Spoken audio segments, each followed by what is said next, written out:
Chapter 1. The Instrument of Government. The instrument of government is the prime political problem confronting human communities. The problem of the instrument of government entails questions of the following kind. What form should the exercise of authority assume?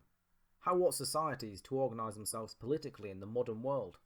Even conflict within the family is often the result of the failure to resolve this problem of authority. It has clearly become more serious with the emergence of modern societies. People today face this persistent question in new and pressing ways. Communities are exposed to the risks of uncertainty and suffer the grave consequences of wrong answers, yet none has succeeded in answering it conclusively and democratically. The Green Book presents the ultimate solution to the problem of the proper instrument of government. All political systems in the world today are a product of the struggle for power between alternative instruments of government. This struggle may be peaceful or armed, as is evidenced among classes, sects, tribes, parties, or individuals. The outcome is always the victory of a particular governing structure, be it that of an individual, group, party, or class, and the defeat of the people, the defeat of genuine democracy. Political struggle that results in the victory of a candidate with, for example, 51% of the votes, leads to a dictatorial governing body in the guise of a false democracy, since 49% of the electorate is ruled by an instrument of government they did not vote for, but which has been imposed upon them, such as dictatorship. Besides, this political conflict may produce a governing body that represents only a minority. When votes are distributed among several candidates, though one polls more than any other, the sum of the votes received by those who received fewer votes might well constitute an overwhelming majority. However, the candidate with fewer votes wins and his success is regarded as legitimate and democratic. In actual fact, dictatorship is established under the cover of false democracy. This is the reality of the political systems prevailing in the world today. They are dictatorial systems, and it is evident that they falsify genuine democracy. Part 2. Parliaments. Parliaments are the backbone of that conventional democracy prevailing in the world today. Parliament is a misrepresentation of the people, and parliamentary systems are a false solution to the problem of democracy. A parliament is originally founded to represent the people, but this in itself is undemocratic, as democracy means the authority of the people, and not an authority acting on their behalf. The mere existence of a parliament means the absence of the people. True democracy exists only through the direct participation of the people, and not through the activity of their representatives. Parliaments have been a legal barrier between the people and the exercise of authority, excluding the masses from meaningful politics and monopolising sovereignty in their place. People are left with only a facade of democracy, manifested in long queues to cast their election ballots. To lay bare the character of parliaments, one has to examine their origin. They are either elected from constituencies, a party or a coalition of parties, or are appointed. But all of these procedures are undemocratic, for dividing the population into constituencies means that one member of parliament represents thousands, hundreds of thousands, or millions of people, depending on the size of the population. It also means that a member keeps few popular organisational links with the electors, since he, like other members, is considered representative of the whole people. This is what the prevailing traditional democracy requires. The masses are completely isolated from their representative, and he, in turn, is totally removed from them. Immediately after winning the electors' votes, the representative takes over the people's sovereignty and acts on their behalf. The prevailing traditional democracy endows a member of parliament with a sacredness and immunity which ignite the rest of the people. Parliaments, therefore, have become a means of plundering and usurping the authority of the people. It has thus become the right of the people to struggle through popular revolution to destroy such instruments, the so-called parliamentary assemblies which usurp democracy and sovereignty, and which stifle the will of the people. The masses have the right to proclaim reverberantly the new principle, no representation in lieu of the people. If parliament is formed from one party as a result of its winning an election, it becomes a parliament of the winning party, and not of the people. It represents the party and not the people, and the executive power of parliament becomes that of the victorious party and not of the people. The same is true of the parliament of proportional representation, in which each party holds a number of seats proportional to their success in the popular vote. The members of parliament represent their respective parties and not the people, and the power established by such a coalition is the power of the combined parties and not that of the people. Under such systems, the people are the victims whose votes are vied for by exploiting competitive factions who dupe the people into political circuses that are outwardly noisy and frantic, but inwardly powerless and irrelevant. Alternatively, the people are seduced into standing in long, apathetic, silent queues to cast their ballots in the same way that they throw waste paper into dustbins. This is the traditional democracy prevalent in the whole world, where it is represented by a one-party, two-party, multi-party or non-party system. Thus it is clear that representation is a fraud. Moreover, since the system of elected parliaments is based on propaganda to win votes, it is a demagogic system in the real sense of the word. Votes can be bought and falsified. Poor people are unable to compete in the election campaigns, and the result is that only the rich get elected. Assemblies constituted by appointment or hereditary succession do not fall under any form of democracy. Philosophers, thinkers, and writers advocated the theory of representative parliaments at a time when people were unconsciously herded like sheep by kings, sultans, and conquerors. The ultimate aspiration of the people of those times was to have someone to represent them before such rulers. When even this aspiration was rejected, people waged bitter and protracted struggle to attain this goal. After the successful establishment of the age of the republics and the beginning of the era of the masses, it is unthinkable that democracy should mean the electing of only a few representatives to act on behalf of great masses. This is an obsolete structure. Authority must be in the hands of all of the people. The most tyrannical dictatorships the world has known have existed under the aegis of parliaments. Chapter 3. The Party. The party is a contemporary form of dictatorship. It is the modern instrument of dictatorial government. The party is the rule of a part over the whole. As a party is not an individual, it creates a superficial democracy by establishing assemblies, committees, and propaganda for its members. The party is not a democratic instrument because it is composed only of those people who have common interests, a common perception, or a shared culture, or those who belong to the same region or share the same belief. They form a party to achieve their ends, impose their will, or extend the dominion of their beliefs, values, and interests to the society as a whole. A party's aim is to achieve power under the pretext of carrying out its program. Democratically, none of these parties should be given a whole people who constitute a diversity of interests, ideas, temperaments, regions, and beliefs. The party is a dictatorial instrument of government that enables those with common outlooks or interests to rule people as a whole. Within the community, the party represents a minority. The purpose of forming a party is to create an instrument to rule the people, i.e. to rule over non-members of the party. The party is, fundamentally, based on an arbitrary authoritarian concept, the domination of the members of the party over the rest of the people. The party presupposes that its ascension to power is the only way to attain its ends, and assumes that its objectives are also those of the people. This is the theory justifying party dictatorship, and is the basis of any dictatorship. No matter how many parties exist, the theory remains valid.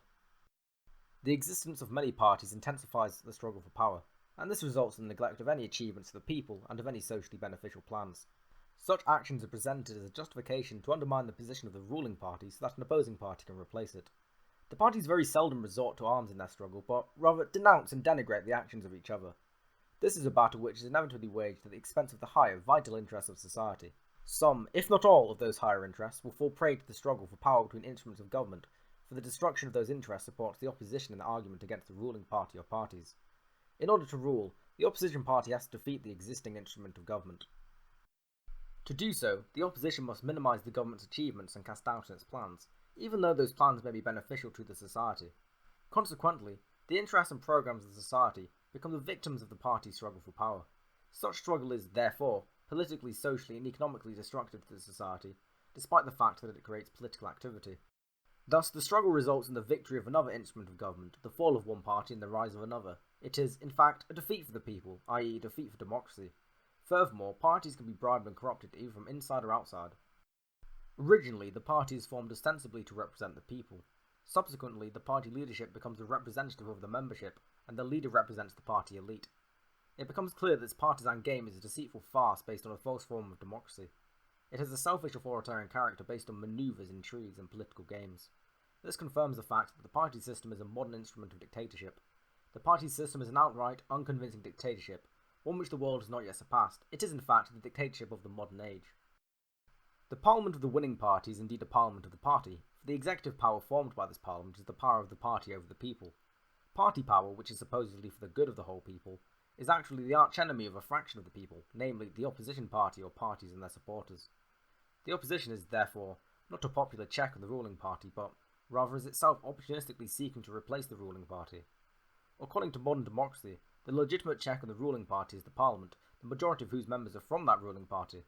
That is to say, control is in the hands of the ruling party, and power is in the hands of the controlling party. Thus, deception, falseness, and invalidity of the political theories dominant in the world today become obvious.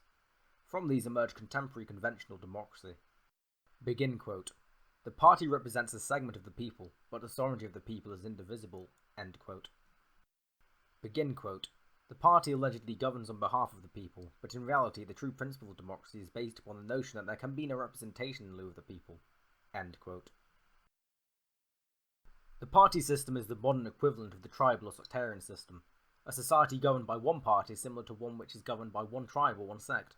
The party, as shown, represents the perception of a certain group of people, or the interests of one group in society, or one belief, or one region. Such a party is a minority compared with the whole people, just as the tribe and the sect are. The minority has narrow, common sectarian interests and beliefs from which a common outlook is formed. Only the blood relationship distinguishes a tribe from a party, and, indeed, a tribe might also be the basis for the foundation of a party. There is no difference between party struggle and tribal or sectarian struggles for power. Just as tribal and sectarian rule is politically unacceptable and inappropriate, likewise the rule under a party system. Both follow the same path and lead to the same end. The negative and destructive effects of the tribal or sectarian struggle on society is identical to the negative and destructive effects of the party struggle. Chapter 4. Class. The political class system is the same as a party, tribal or sectarian system, since a class dominates society in the very same way that a party, tribe or sect would. Classes, like parties, sects or tribes, are groups of people within society who share common interests. Common interests arise from the existence of a group of people bound together by blood relationship, belief, culture, locality or standard of living. Classes, parties, sects and tribes emerge because blood relationships, social rank, economic interest, standard of living, belief, culture and locality create a common outlook to achieve a common end. Thus, social structures, in the form of classes, parties, tribes or sects, emerge. These eventually develop into political entities directed toward the realization of the goals of that group. In all cases, the people are neither the class, the party, the tribe, nor the sect, for these are no more than a segment of the people and constitute a minority. If a class, a party, a tribe or sect dominates society, then the dominant system becomes a dictatorship. However, a class or a tribal coalition is preferable to a party coalition since societies originally consist of tribal communities. One seldom finds a group of people who do not belong to a tribe, and all people belong to a specific class. But no party or parties embrace all of the people, and therefore the party or party coalition represents a minority compared to the masses outside their membership. Under genuine democracy, there can be no justification for any one class to subdue other classes for its interests. Similarly, no party, tribe or sect can crush others for their own interests. To allow such actions abandons the logic of democracy and justifies resort to the use of force. Such policies of suppression are dictatorial because they are not in the interest of the whole of society, which consists of more than one class, tribe or sect, or the members of one party. There is no justification for such actions, though the dictatorial argument is that society actually consists of numerous segments, one of which must undertake the liquidation of others in order to remain solely in power. This exercise is not, accordingly, in the interest of the whole society, but rather in the interest of a specific class, tribe, sect, party, or those who claim to speak for the society. Such an act is basically aimed at the member of the society who does not belong to the party, class, tribe or sect which carries out the liquidation. A society torn apart by party feud is similar to one which is torn apart by tribal or sectarian conflicts. A party that is formed in the name of a class inevitably becomes a substitute for that class and continues in the process of spontaneous transformation until it becomes hostile to the class that it replaces. Any class which inherits a society also inherits its characteristics. If the working class, for example, subdues all other classes of a particular society, it then becomes its own layer and forms its material and social base. The layer acquires the traits of those from whom it inherits, though this may not be evident all at once. With the passage of time, characteristics of the other eliminated classes will emerge within the ranks of the working class itself. The members of the new society will assume the attitudes and perspectives appropriate to their newly evolved characteristics. Thus, the working class will develop a separate society possessing all of the contradictions of the old society. In the first stage, the material standard and importance of the members become unequal. Thereafter, groups emerge which automatically become classes that are the same as the classes that were eliminated. Thus, the struggle for the domination of the society begins again. Each group of people, each faction, and each new class will all vie to become the instrument of government. Being social in nature, the material base of any society is changeable. The instrument of government of this material base may be sustained for some time, but it will eventually become obsolete as new materials and social standards evolve to form a new material basis. Any society which undergoes a class conflict may at one time have been a one-class society, but through evolution, inevitably becomes a multi-class society. The class that expropriates and acquires the possession of others to maintain power for itself will soon find that for evolution, it will be itself subject to changes as though it were the society as a whole. In summary, all attempts at unifying the material base of a society in order to solve the problem of government, or at putting an end to the struggle in favour of a party, class, sect or tribe have failed. All endeavours aimed at appeasing the masses through the election of representatives or through parliaments have equally failed. To continue such practices would be a waste of time and a mockery of the people. Chapter 5. Plebiscites. Plebiscites are a fraud against democracy. Those who vote yes or no do not in fact express their free will, but rather are silenced by the modern conception of democracy, as they are not allowed to say more than yes or no. Such a system is oppressive and tyrannical. Those who vote no should express their reasons why they did not say yes, and those who say yes should verify such agreement and why they did not vote no. Both should state their wishes and be able to justify their yes or no vote. What then is the path to be taken by humanity in order to conclusively rid itself of the elements of dictatorship and tyranny? The intricate problem in the case of democracy is reflected in the nature of the instrument of government, which is demonstrated by conflicts of class, parties, and individuals. The elections and plebiscites were intended to cover the failure of these unsuccessful experiments to solve this problem. The solution lies in finding an instrument of government other than those which are subject to conflict and which represent only one faction of society. That is to say, an instrument of government which is not a party, class, sect, or a tribe, but an instrument of government which is the people as a whole. In other words, we seek an instrument of government which neither represents the people nor speaks in their name. There can be no representation in lieu of the people, and representation is fraud. If such an instrument can be found, then the problem is solved and true popular democracy is realised. Thus, humankind would terminate the eras of tyranny and dictatorships and replace them with the authority of the people. The Green Book presents the ultimate solution to the problem of the instrument of government, and indicates for the masses the path upon which they can advance from the age of dictatorship to that of genuine democracy. This new theory is based on the authority of the people without representation or deputation. It achieves direct democracy in an orderly and effective form. It is superior to the older attempts at direct democracy, which were impractical because they lacked popular organisations at base levels. Chapter 6. Popular Conferences and People's Committees. Popular conferences are the only means to achieve popular democracy. Any system of government contrary to this method, the method of popular conferences, is undemocratic. All the prevailing systems of government in the world today will remain undemocratic unless they adopt this method. Popular conferences are the end of the journey of the masses in quest of democracy. Popular conferences and people's committees are the fruition of the people's struggle for democracy. Popular conferences and people's committees are not creations of the imagination, they are the product of thought which has absorbed all human experiments to achieve democracy. Direct democracy, if put into practice, is indisputably the ideal method of government. Because it is impossible to gather all people, however small the population, in one place that they can discuss, discern and decide policies, nations departed from direct democracy, which became a utopian idea detached from reality. It was replaced by various theories of government, such as representative councils, party coalitions and plebiscites, all of which isolated the masses and prevented them from managing their political affairs. These instruments of government, the individual, the class, the sect, the tribe, the parliament and the party struggling to achieve power, have plundered the sovereignty of the masses and monopolised politics and authority for themselves. The Green Book guides the masses to an unprecedented practical system of direct democracy. No two intelligent people can dispute the fact that direct democracy is the ideal, but until now no practical method for its implementation has been devised. The Third Universal Theory, however, now provides us with a practical approach to direct democracy. The problem of democracy in the world will finally be resolved. All that is left before the masses now is the struggle to eliminate all prevailing forms of dictatorial governments, be they parliament, sect, tribe, class, one-party system, two-party system or multi-party system, which falsely call themselves democracies. True democracy is but one method and one theory. The dissimilarity and diversity of the systems claiming to be democratic do, in fact, provide evidence that they are not so. Authority of the people is but one face which can only be realised through popular conferences and people's committees. There can be no democracy without popular conferences and committees everywhere. First, the people are divided into basic popular conferences. Each basic popular conference chooses its secretariat. The secretariats of all popular conferences together form non-basic popular conferences. Subsequently, the masses of the basic popular conferences select administrative people's committees to replace government administration. All public institutions are run by people's committees which will be accountable to the basic popular conferences which dictate the policy and supervise its execution. Thus, both the administration and supervision becomes the people's and the outdated definition of democracy. Democracy of the supervision of the government by the people becomes obsolete. It will be replaced by the true definition. Democracy is the supervision of the people by the people. All citizens who are members of these popular conferences belong vocationally and functionally to various sectors and have therefore to form themselves into their own professional popular conferences in addition to being, by virtue of citizenship, members of the basic popular conferences or people's committees. Subjects dealt with by the popular conferences and people's committees will eventually take their final shape in the General People's Congress, which brings together the secretariats of the popular conferences and people's committees.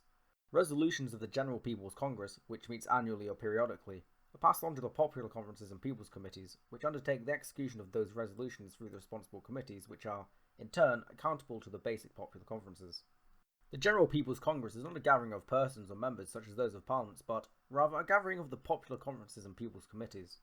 Thus, the problem of the instrument of government is naturally solved, and all dictatorial instruments disappear. The people become the instrument of government, and the dilemma of democracy in the world is conclusively solved.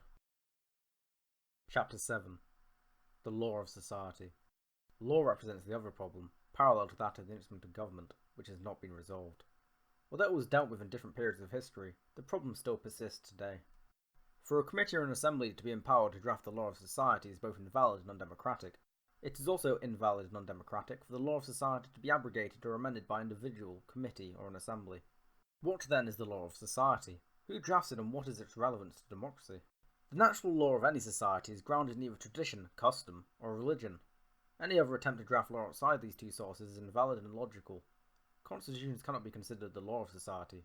A constitution is fundamentally a man-made positive law, and lacks the natural source from which it must derive its justification. The problem of freedom in the modern age is that constitutions have become the law of societies. These constitutions are based solely on the premises of the instruments of dictatorial rule prevailing in the world today, ranging from the individual to the party. Proof of this is the differences existing in various constitutions, although human freedom is one and the same. The reason for the differences is the variation in the assumptions and values implicit in diverse instruments of government. This is how freedom becomes vulnerable under contemporary forms of government. This method by which a specific modality of government seeks to dominate the people is contained in the Constitution. The people are compelled to accept it by virtue of the laws derived from that Constitution, which is itself the product of the tendencies within particular instruments of government. The laws of the dictatorial instruments of government have replaced the natural laws, i.e. positive law has replaced natural law. Consequently, ethical standards have become confused. The human being is essentially, physically and emotionally, the same everywhere. Because of this fact, natural laws are applicable to all. However, constitutions as conventional laws do not perceive human beings equally. This view has no justification, except for the fact that it reflects the will of the instrument of the government, be it an individual, an assembly, a class, or a party.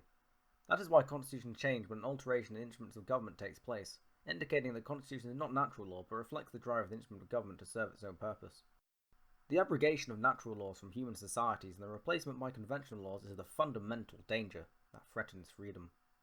Any ruling system must be made subservient to natural laws, not the reverse.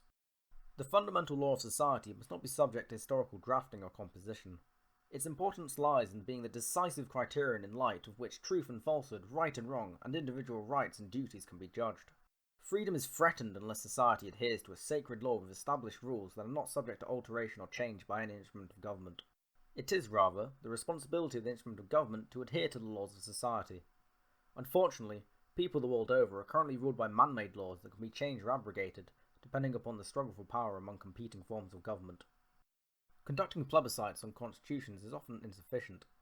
Plebiscites are essentially a counterfeit of democracy, since a yes or no is the only option. Moreover, under man-made law, people are compelled to vote in these plebiscites. Conducting a plebiscite on a constitution doesn't necessarily make the constitution the law of society. In other words, the status of a constitution will not be altered by a plebiscite. It will remain no more than the subject of a plebiscite. The law of society is an eternal human heritage that does not belong only to the living. Therefore, drafting a constitution or conducting a plebiscite on it is a mockery. The catalogues of man-made laws emanating from man-made constitutions are fraught with physical penalties directed against human beings, while tradition contains few such measures. Tradition lays down moral, non-physical penalties that conform to the intrinsic nature of humanity. Religion contains tradition and absorbs it, and tradition is a manifestation of the natural life of people. Its teachings compare basic social guidelines and answers to the fundamental questions of existence. Most physical penalties are deferred to a future judgment. This is the most appropriate law affording due respect to the human being. Religion does not provide for prompt penalties, save in certain compelling instances necessary to the well-being of society. Religion contains tradition, and tradition is an expression of the natural life of the people. Therefore, religion is an affirmation of natural laws which are discerned therein. Laws which are not premised on religion and tradition are merely an invention by man to be used against his fellow man. Consequently, such laws are invalid because they do not emanate from the natural source of tradition and religion. Chapter 8. Who supervises the conduct of society? The question arises, who has the right to supervise society and to point out deviations that may occur from the laws of society? Democratically, no one can claim this right on behalf of society. Therefore, society alone supervises itself. It is dictatorial for any individual or group to claim the right to supervision of the laws of society, which is, democratically, the responsibility of society as a whole. This can be arrived at through democratic instrument of government that results from the organisation of society itself into basic popular conferences, and through the government of these people through People's Committees and the General People's Congress, the National Congress, where secretariats of the popular conferences and People's Committees convene. In accordance with this theory, the people become the instrument of government and, in turn, become their own supervisors. Society thus secures self-supervision over its laws. Chapter 9. How can society redirect its course when deviations from its laws occur? If the instrument of government is dictatorial, as is the case in the world's political systems today, society's awareness of deviation from its laws is expressed only through violence to redirect its course, i.e. revolution against the instrument of government. Violence and revolution, even though they reflect the sentiments of society regarding deviation, do not constitute an exercise in which the whole of society takes part. Rather, violence and revolution are carried out by those who have the capability and courage to take the initiative and proclaim the will of society. However, this unilateral approach is dictatorial because the revolutionary initiative in itself provides the opportunity for a new instrument of government representing the people to arise. This means that the governing structure remains dictatorial. In addition, violence and effecting change by force are both undemocratic, even though they take place as a reaction against a non-democratic prior condition. The society that revolves around this concept is backwards. What, then, is the solution? The solution lies in the people being themselves the instrument of government, whose authority is derived from basic popular conferences and the General People's Congress. In eliminating government administration and replacing it by people's committees, and finally in the General People's Congress becoming a truly national convention where basic popular conferences and people's committees convene. In such a system, if deviation takes place, it is then rectified by a total democratic revision and not for the use of force. The process here is not a voluntary option for social change and the treatment of social ills, it is rather an inevitable result of the nature of this democratic system, because in such a case there is no outside group who can be held responsible for such deviation or against whom violence can be directed. Chapter 10. The Press. An individual has the right to express himself or herself even if he or she behaves irrationally to demonstrate his or her insanity. Corporate bodies too have the right to express their corporate identity. The former represent only themselves, and the latter represent those who share their corporate identity. Since society consists of private individuals and corporate bodies, the expression, for example, by an individual of his or her insanity, does not mean that the other members of society are insane. Such expression reflects only an individual's character. Likewise, corporate expression reflects only the interest or view of those making up the corporate body. For instance, a tobacco company, despite the fact that what it produces is harmful to health, expresses the interests of those who make up the company. The press is a means of expression for society. It is not a means of expression for private individuals or corporate bodies. Therefore, logically and democratically, it should not belong to either one of them. A newspaper owned by any individual is his or her own, and expresses only his or her point of view. Any claim that a newspaper represents public opinion is groundless because it actually expresses the viewpoint of that private individual. Democratically, private individuals should not be permitted to own any public means of publication or information. However, they have the right to express themselves by any means, even irrationally, to prove their insanity. Any journal issued by a professional sector, for example, is only a means of expression of that particular social group. It presents their own points of view and not that of the general public. This applies to all other corporate and private individuals in society. The democratic press is that which is issued by a people's committee, comprising all the groups of society. Only in this case, and not otherwise, will the press or any other information medium be democratic, expressing the viewpoints of the whole society and representing all its groups. If medical professionals issue a journal, it must be purely medical. Similarly, this applies to other groups. Private individuals have the right to express only their own, and not anyone else's opinions. What is known as the problem of the freedom of the press in the world will be radically and democratically solved. Because it is the byproduct of the problem of democracy generally, the problem of freedom of the press cannot be solved independently of that of democracy in society as a whole. Therefore, the only solution to the persistent problem of democracy is through the third universal theory. According to this theory, the democratic system is a cohesive structure whose foundations are firmly laid on basic popular conferences and people's committees which convene in a General People's Congress. This is absolutely the only form of genuine democratic society. In summary, the era of the masses, which follows the age of the republics, excites the feelings and dazzles the eyes. But even though the vision of this era denotes genuine freedom of the masses and their happy emancipation from the bonds of external authoritarian structures, it warns also of the danger of a period of chaos and demagoguery, and the threat of a return to the authority of the individual, the sect and party, instead of authority of the people. Theoretically, this is genuine democracy, but realistically, the strong always rules, i.e. the stronger party in society is the one that rules.